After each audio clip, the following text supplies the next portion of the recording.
We hope your sweet tooth is ready, because November 4th is National Candy Day. These sweet and sour treats have been our favorite snacks since childhood. Whether they're hard, chewy, fruit-flavored, or a melt-in-your-mouth not-in-your-hand sort of treat, candy has been a consistent source of happiness and, as we get older, nostalgia. The story of candy begins in India. Between the 6th and 4th centuries BC, the Persians and Greeks learned that the people in India had, what they called, reeds that make honey without bees.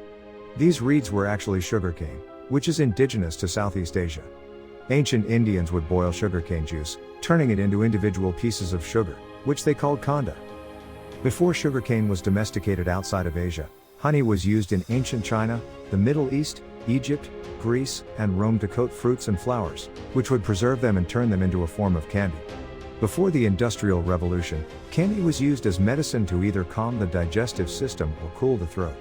In the Middle Ages, candy was mostly consumed by the wealthy and was made of sugar and spices to aid digestive problems, which were very common, as food was neither fresh nor balanced.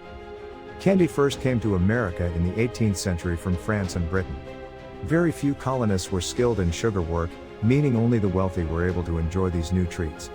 In the 1830s, when the Industrial Revolution was in full swing, technological advances allowed candy to be accessible to more than just the rich, including a new market specifically for children.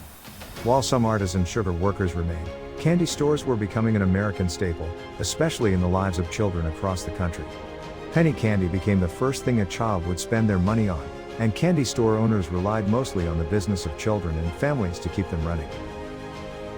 On This Day event is an educational project. Thank you for watching. Don't forget to like and subscribe our channel.